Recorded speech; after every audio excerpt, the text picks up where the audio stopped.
नया दिन, नई सुबह और इस हफ्ते में ख़ास तौर पे जो बड़ी ख़बर ये है कि आज प्रेसिडेंट इलेक्ट ऑफ अमेरिका यानी डोनाल्ड ट्रंप लेने वाले हैं अपना हल्फ और बाकायदा से वाइट हाउस की जिम्मेदारियां संभालने वाले हैं। आपको जिस तरह पता है कि गज़ा में होने वाले सीज़ फायर का क्रेडिट डोनाल्ड ट्रंप ने लिया और इसके बाद भी कई चीज़ों के ऊपर उनकी एक तरह से निशानदेही है। इंटरेस्टिंग बात यह है कि उनके आने से पहले पहले अमेरिका में टिकटॉक को बैन कर दिया गया है, जो कि उसके बाद एक रद्द-ए-अमल यकीनन आएगा बिकॉज पाकिस्तान की तरह सिर्फ और सिर्फ टिकटॉक वो एंटरटेनमेंट रिलेटेड चीज़ों के हवाले से नहीं इस्तेमाल करते थे, बल्कि कई अहम मौज़ूआत के ऊपर भी लोग अपनी बात कर रहे होते थे। सो देखना ये है। उसके बाद उन्होंने कहा है कि हल्फ बर्दारी की सेरेमनी के बाद हो सकता है कि इसको दोबारा बहाल कर दिया जाए। This is an interesting one जी। जैसे कहा जा रहा था कि इन्होंने पहले टिकटॉक बंद किया, टिकटॉक वापस लेके आया, दूसरी तरफ गज़ा में जंग बंदी की तमाम क्रेडिट लेने की कोशिश की, लेकिन आपको बताते चले कि इजरायली काबीना में इस मामले को लेकर फूट पड़ गई है और 3 वज़रा मुस्ताफ़ी हो चुके। इजराइल की सख्त गिर कौमी सलामती के वज़ीर और इसके अलावा उनकी कौम परस्त मजहबी जमात से ताल्लुक़ रखने वाले दीगर वज़रा ने गज़ा की जंग बंदी के ख़िलाफ़ अपनी प्रोटेस्ट रिकॉर्ड कराई है और उन्होंने कहा है कि नेतन्याहू को इस्तीफ़ा ना देना पड़ जाए। तो इसके सियासी एक तरह से असरात भी पड़ेंगे। डोनाल्ड ट्रंप इसको, और जाहिर सी बात है पूरी दुनिया इसको कैसे लेकर चलेगी, that's going to be very important. हमारे साथ इस वक्त मौजूद हैं सैयद मुनव्वर आलम, जो कि स्पेशल कोरेस्पॉन्डेंट हैं आज न्यूज़ के वाशिंगटन। आज आप इनको बराह रास्त ये जो हल्फ बर्दारी की पूरी सेरेमनी है, इनॉग्रेशन को कवर करता हुआ भी देखेंगे, बिलखुसूस आज न्यूज़ पे, और ये एक मुश्तरका काविश होगी वॉइस ऑफ अमेरिका और आज न्यूज़ की। अस्सलाम वालेकुम मुनव्वर साहब। जी वालेकुम सलाम।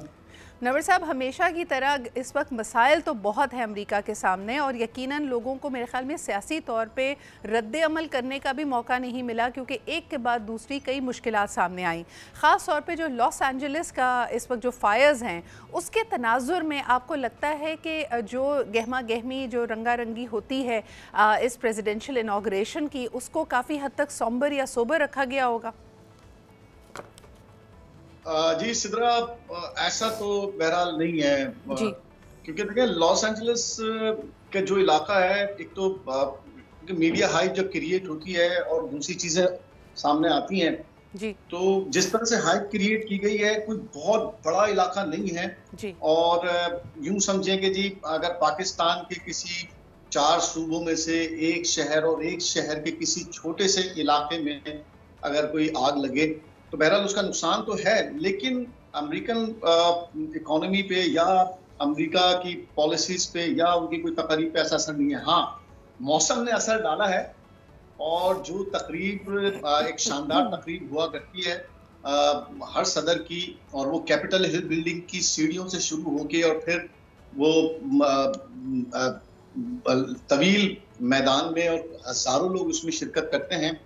मौसम ने सबसे ज्यादा इफेक्ट किया है और आज भी बर्फबारी बहुत शदीद हुई है, जिसकी वजह से जो तकरीब बाहर होनी थी कैपिटल हिल बिल्डिंग की, वो तकरीब अब मुंतकिल कर दी है कैपिटल हिल बिल्डिंग के अंदर। It is very interesting Munawwar sahab कि आप ये कहें, क्योंकि पावर सेंटर बहरहाल लॉस एंजलिस को माना जाता है, बड़ी तादाद में लोग इससे मुतासर हुए हैं। अभी भी कहा जा रहा है कि आग कई जगह उस पर काबू नहीं पाया गया।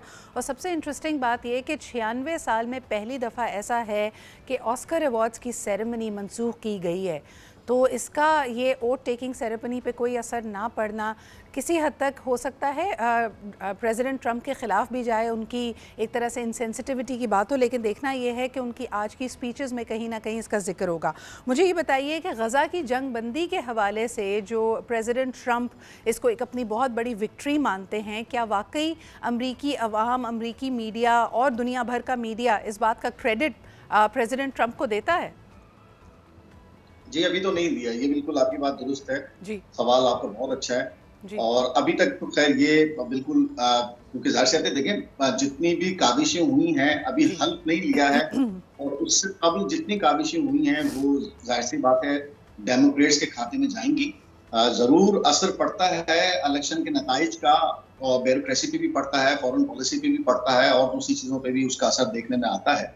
लेकिन क्रेडिट अगर देना चाहेंगे और पूरा मुकम्मल कोई क्रेडिट लेने के लिए अगर आप कहें कि जी ये सब कुछ रिपब्लिकन्स ने किया है या डोनाल्ड ट्रंप का इसमें मरकजी किरदार है, तो ऐसा नहीं है, ये मुकम्मल अमेरिकन। अच्छा, अब इसी लेंस को अपने पास रखिएगा, मुझे बताएं कि टिकटॉक को बैन करने का जो खमियाजा है या जो बैड प्रेस है, क्या वो भी बाइडन साहब के खाते में आएगी? क्योंकि एक तरह से अभी जो हम स्टेटमेंट्स देख रहे थे, उन्होंने कहा TikTok is back and I am sure कि एक बड़ी तादाद में लोग अफेक्ट होते हैं, ख़ासतौर पर जेन जी, मुख्तलिफ बिजनेसेस, इन्फ्लुएंसर्स इस बात का खैर मकदम करेंगे। और क्या प्रेसिडेंट ट्रंप को एक खुले दिल खुले जहन का शख्स समझा जा रहा है कि जिन्होंने टिकटॉक पर पाबंदी हटाई है?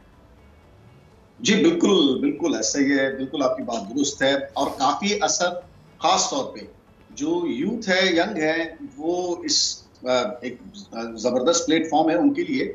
और न सिर्फ उनको एक अपने मसाइल उजागर करने का, अपने मुख्तलिफ चीजें शेयर करने का, बल्कि पैसा कमाने का भी एक अच्छा जरिया है।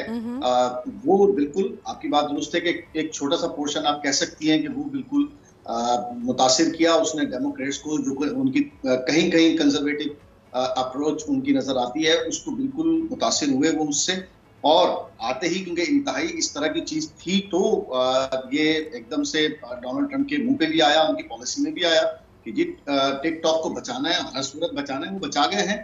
और बिल्कुल आप क्योंकि लेकिन एक जाहरियत नज़र आती है, जाहरियत इस अंदाज में कहूँगी कि ट्रंप का सबसे बड़ा नारा जिसको काफ़ी पजीराई मिली और सियासी तौर पे उसको काफ़ी सराहा गया, is make America great again. और उन्होंने इस बात का भी इंदिया दिया और लोगों के पेन पॉइंट को टच करते हुए कहा कि आम तौर पे पिछले कई सालों से ऐसा लग रहा है कि अमेरिका की आवाम को निचोड़ा जा रहा है, उनसे कई भारी टैक्सेस लिए जा रहे हैं और इन टैक्सेस के ज़रिए फॉरेन वॉर्स और बाकी चीज़ों को फंड किया जा रहा है। एक इंदिया दिया डोनाल्ड ट्रंप ने, उन्होंने कहा कि अब जितने लोग उनके साथ बिजनेस करते हैं उनको टैक्स किया जाएगा, उनसे गवर्नमेंट रेवेन्यू जनरेट किया जाएगा। What does that mean for business relationships और ख़ास तौर पे डेवलपिंग कंट्रीज़ लाइक पाकिस्तान? इसके लिए इसका क्या एक तरह से असर इसका क्या पड़ेगा? देखिए, पाकिस्तान की तो ट्रेड बहुत ही कम है अमेरिका के साथ अगर देखा जाए। जो मेन उनका इस कहने का मकसद जो है, वो जो मुख्तलिफ ऐसी प्रोडक्ट जो खास तौर पर चीन के साथ जो ट्रेड है, और उसमें बहुत सारी इस तरह की जो उनको रिलैक्सेशंस मिली हुई हैं चाइनीज प्रोडक्ट्स को, उनको कर्टल करना है, उसको मार्केट में उनसे टैक्सेस वसूल करने हैं। जो मुख्तलिफ ऐसी जगह हैं जिसमें ताइवान एक ऐसी जगह है, या चाइना में जो अमेरिकन प्रोडक्ट्स की कंपनीज फ्री जोन में लगी हुई हैं, वहां से जो प्रोडक्ट्स अमेरिका आती हैं, उसको उस पर टैक्सेस की बात हो चुकी है और उस पर भी टैक्सेस इंक्रीज किए जाएंगे।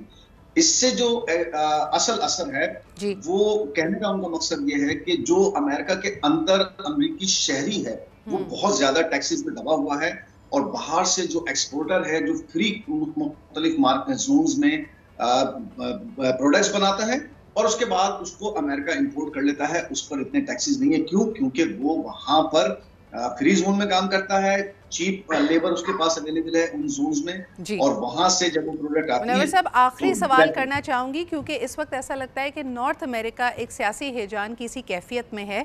हमने देखा कि थोड़े ही अरसे कबल Justin Trudeau, prime minister of Canada, उनको रिज़ाइन करना पड़ा। किस तरह देखते हैं आप अमेरिका और कनाडा के ताल्लुकात को आगे बढ़ता हुआ? क्योंकि प्रेसिडेंट ट्रंप की इसके हवाले से भी काफ़ी कॉन्ट्रोवर्शियल स्टेटमेंट सामने आई। उन्होंने कहा कि कनाडा को 51st स्टेट बन जाना चाहिए और अब आने वाले दिनों में एक्सपेक्ट करें कनाडा के उस पर मज़ीद टैक्सेस या मज़ीद ट्रेड रिलेटेड सख्तियाँ लागू होंगी। क्या कहते हैं, किस तरह बढ़ेंगे अमेरिका और कनाडा के ताल्लुकात आगे? देखिए, सख्तियों से मुराद अगर ये है कि जी ट्रेड तो देखें, पूरा का पूरा तकरीबन कनाडा वो डिपेंड ही अमेरिका से ट्रेड पर करता है, और जितनी उनके पास कैपेसिटी है और जितना अमेरिका से उनका ट्रेड है, वो किसी और कंट्री से हो नहीं सकता, क्योंकि बाकी अतराफ में उनका ऐसा कोई मुल्क है मौजूद है। तो एक बड़ा पार्टनर है। हाँ, इसको हम हाइपोथेटिकल कह सकते हैं। जो ट्रंप की जानिब से ये स्टेटमेंट आया कि जी हम उसको अपनी एक और रियासत का इजाफा कर लेंगे, ये इतना आसान काम है नहीं जितनी आसानी से उन्होंने कह दिया है। इसके आप भी समझ सकते हैं, पूरी दुनिया भी सियासी तौर पे कि एक स्टेटमेंट तो जरूर हो सकता है, लेकिन एप्लीकेबल जो है उसके लिए गो के उनके पास दोनों ऐवान में अक्सरियत है और अच्छी अक्सरियत है, और वो कानून साजी की तरफ जा सकते हैं। बहुत बहुत शुक्रिया मुनव्वर साहब, बहुत आपने अहम मामलात की तरफ निशानदेही की। We will be looking forward to your coverage of the oath taking ceremony, जो कि आज शब आप देख सकेंगे बराह रास्त आज न्यूज़ पे वॉइस ऑफ अमेरिका के ताउन से।